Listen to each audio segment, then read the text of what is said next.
Para bunda dan orang tua sekalian, kali ini saya akan menyampaikan satu topik yang mungkin sangat sering kita alami dan bunda alami juga ya, terutama yaitu kejang demam.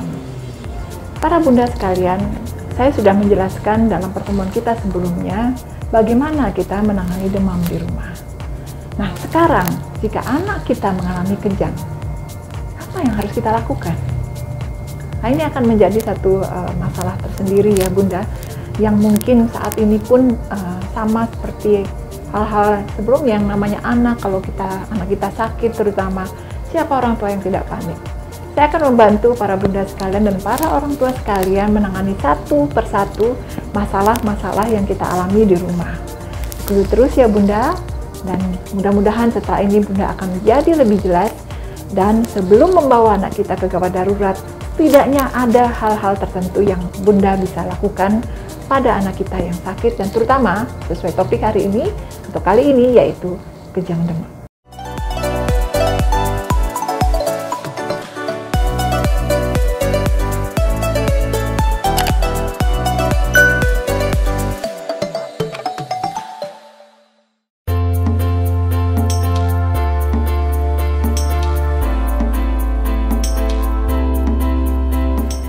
Kejang demam. Sekali lagi, sebelum kita melangkah lebih jauh, kejang demam itu apa? Sesuai namanya, kejang demam adalah kejang yang terjadi saat anak itu demam. Bagaimana definisi demam? Sudah saya sampaikan pada tayangan sebelumnya, yaitu demam artinya adalah jika anak itu suhunya lebih dari 38 derajat Celcius. Penyebab kejang pada saat anak demam itu bervariasi pada tiap anak, tapi bisa kita kategorikan menjadi dua, yang disebabkan oleh infeksi, terutama yang kita bagi menjadi dua, yaitu infeksi yang ada di dalam otaknya atau infeksi di luar daripada otaknya. Tapi biarlah itu para dokter atau teman-teman saya atau kita semua yang di ruang gawat darurat yang membantu memilah itu untuk para bunda sekalian. Nah, kali ini kita tentu harus tahu kejang demam itu bisa terjadi pada anak kita dan penyebabnya sangat bervariasi seperti yang saya sampaikan tadi. Dan pada umumnya terjadi pada anak yang berusia antara 3 bulan sampai umur 5 tahun, dan yang paling sering terjadi biasanya antara umur 1 tahun sampai umur 3 tahun. Nah, apa hal-hal yang harus kita lakukan jika anak kita mengalami kejang di rumah? Simak terus bunda dan ingat, ikuti sampai akhir nanti.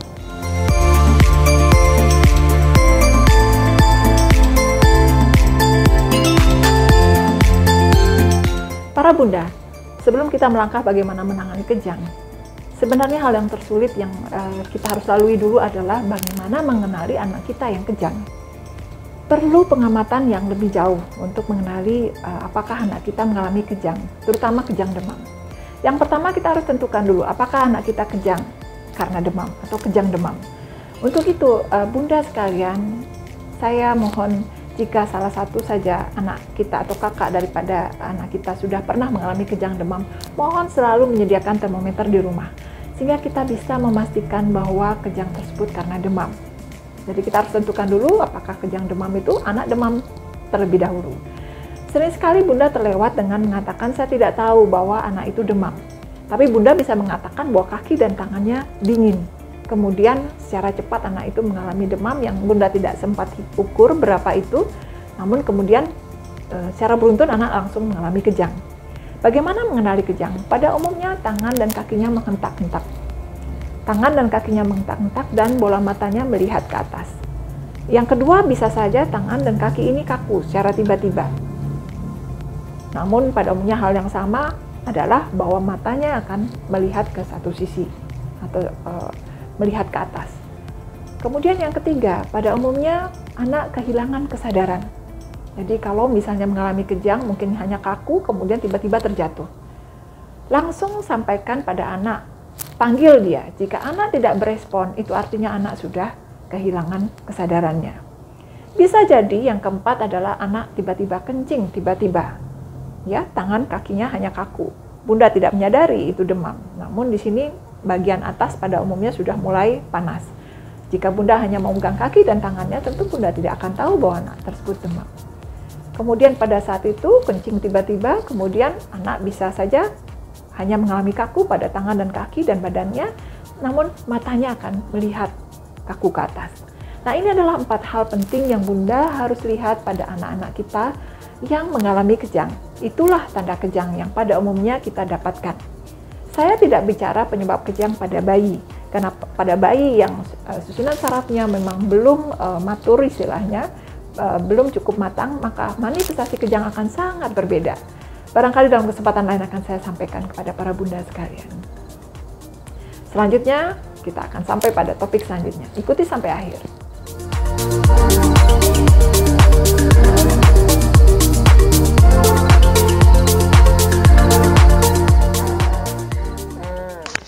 Para bunda sekalian, ini adalah salah satu contoh bagaimana bayi yang kejang. Mari kita lihat perlahan-lahan, karena sebenarnya sangat sulit membedakan bayi yang kejang dan tidak. Perhatikan matanya, pada umumnya akan melirik ke salah satu sisi, kemudian bayi akan terdengar menangis, terputus-putus, tangan dan kakinya pada umumnya mengejang atau kaku, demikian juga badannya, ya. Perhatikan kaki dan tangan ini. Pada anak yang lebih besar akan lebih jelas, namun pada bayi sering sekali terlihat sebagai gerakan mengejan seperti ini, ya. Selalu perhatikan gerakan-gerakan yang bisa berulang atau seperti ini, terutama bagian mata pada anak yang lebih kecil atau bayi yang sebenarnya sangat sulit kita bedakan saat kejang. Ingat, miringkan selalu kepalanya ke salah satu sisi agar air ludah yang keluar itu bisa turun ke bawah, jadi tidak menghambat saluran pernapasan. Ya. Pada gambar ini ibunya berusaha menenangkan, ya. Namun para bunda sekalian bisa melihat air ludah yang mulai menetes di ujung kanan daripada sudut mulutnya.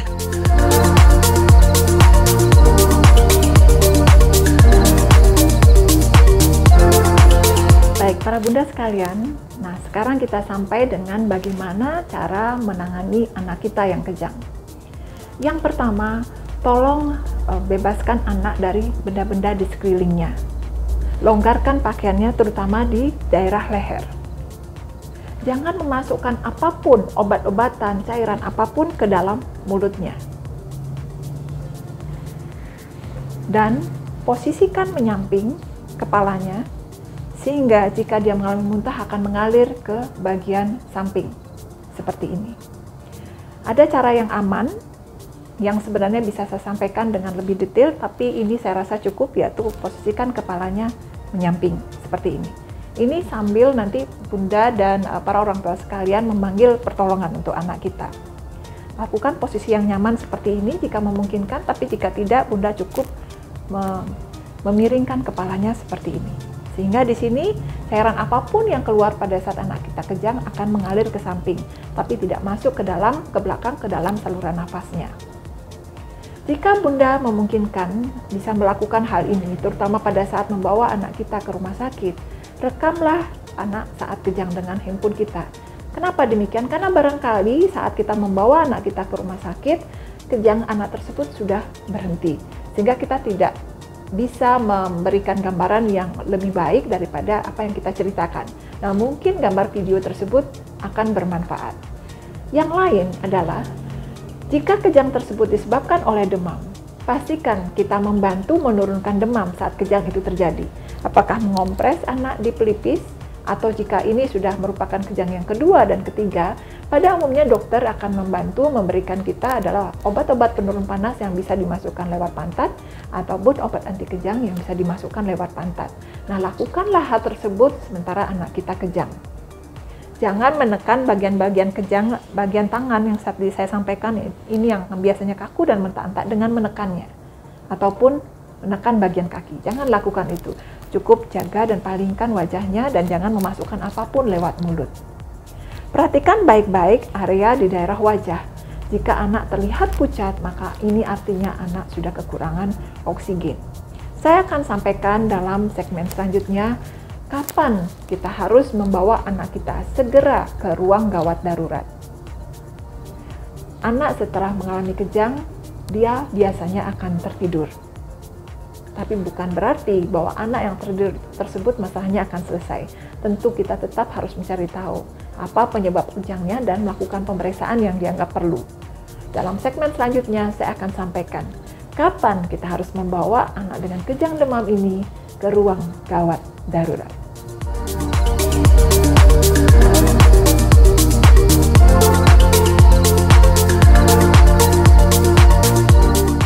Baik para bunda sekalian, kita akan sampai sekarang pada segmen di mana kita harus segera menyadari kapan kita harus membawa anak-anak kita ke ruang gawat darurat dan segera menemui dokter, walaupun anak kita mungkin sudah tertidur oleh karena penanganan yang kita berikan. Yang pertama, jika kejang lebih dari 5 menit. Oleh karena itu, bunda perlu sekali untuk mencatat waktunya. Tadi saya sudah menyampaikan untuk kalau memungkinkan merekam gerakan kejang tersebut. Jika tidak, minimal dan ini sebaiknya dilakukan, catatlah waktunya. Karena jika anak kita kejang lebih dari 5 menit, maka inilah tanda bahwa anak kita harus segera dibawa ke ruang gawat darurat. Artinya penyebab kejang tersebut bukan hanya demam atau ketidakmampuan anak untuk menghadapi demam tersebut, namun ada penyebab lain yang lebih serius. Yang kedua, jika kejang itu terjadi bukan oleh seluruh tubuhnya. Jadi gerakan kejang tidak oleh seluruh tubuhnya, tapi hanya beberapa bagian tubuhnya. Misalnya hanya tangan, satu tangan saja, satu kaki saja, dan demikian seterusnya. Kemudian yang ketiga, tadi saya sudah sampaikan, perhatikan jika anak tampak pucat dan kebiruan mulutnya. Ini artinya anak sudah kekurangan oksigen, jadi segera bawa ke ruang gawat darurat. Dan yang keempat, yang terakhir adalah jika kejang ini berulang dalam waktu 24 jam. Ini artinya kita harus mencari penyebabnya segera. Dengan demikian, sekali lagi saya bisa sampaikan bahwa penanganan pertama kejang di rumah sangat penting. Tapi jika terjadi 4 hal ini terutama, tidak waktunya buat kita untuk tenang dan berdiam diri di rumah hanya karena anak kita tertidur setelah kejang. Tapi justru kita harus segera ke ruang gawat darurat dan meminta saran atau penanganan selanjutnya untuk anak kita. Kejang pada saat demam tidak akan menyebabkan anak kita mengalami retardasi mental atau gangguan ingatan. Tidak setiap kejang oleh karena demam akan menyebabkan anak mengalami epilepsi. Tapi bukan berarti kita tidak mengenali mana kejang yang menyebabkan kita harus segera membawa ke rumah sakit. Tadi saya sudah sampaikan bahwa penyebab kejang oleh karena demam juga disebabkan oleh karena adanya infeksi di dalam susunan saraf pusatnya. Oleh karena itu bunda, saya kira penjelasan saya tadi bisa menyebabkan bunda berpikir ulang kembali, mampu menangani di rumah, bukan berarti kita harus menganggap permasalahan kejang demam pada anak kita adalah bukan masalah yang serius. Jadi kita harus segera membawa anak kita dengan 4 hal tadi yang sudah saya sampaikan. Cukup mudah bukan bunda? Sudah mulai bisa ya bunda untuk menangani di rumah. Sekali lagi, mohon bisa menangani tapi juga mampu mengenali kapan kita harus membawa anak kita ke rumah sakit atau ke ruang gawat darurat. Para bunda dan para orang tua sekalian, demikianlah semua ulasan saya mengenai kejang demam pada anak atau pada anak-anak kita di rumah. Dan saya harap mudah-mudahan penjelasan ini cukup sederhana dan bisa dipahami, sehingga apa yang menjadi hambatan kami selama ini di ruang gawat darurat, yaitu keterlambatan pengiriman, ketidakadaan informasi yang cukup untuk bisa mengenali bahwa apa yang menjadi penyebab kejang pada anak ini sebenarnya tidak lagi menjadi hambatan kami dengan tim untuk menangani anak-anak yang kejang demam di rumah. Harapan kami juga bahwa para orang tua tidak hanya panik, apalagi melakukan hal-hal yang membahayakan pada anak kita saat dia mengalami kejang. Harapan kami juga adalah para orang tua mampu menangani secara dini, mengenali dan juga melakukan pertolongan pertama yang dianggap perlu saat anak kita mengalami kejang demam. Kemampuan juga untuk membawa anak kita untuk segera dibawa ke rumah sakit atau ke ruang gawat darurat adalah hal penting yang akan membuat kita bersama bisa menghindari hal-hal lain yang tidak kita inginkan. Walaupun kejadian gangguan daripada memori, kecerdasan ataupun epilepsi itu sangat kecil, tapi keterlambatan penanganan pada anak yang mengalami kejang demam ini merupakan hal yang harus kita jaga agar kita tidak melakukannya.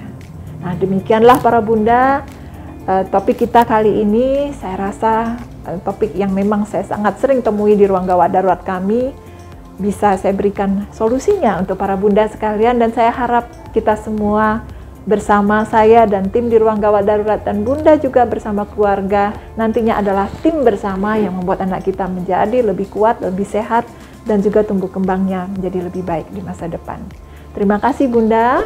Ingat sekali lagi like channel kami, subscribe dan ikuti terus, karena channel ini adalah channel yang kami persembahkan untuk bunda, para orang tua dan anak-anak kita, bukan hanya sekarang tapi juga di masa depan.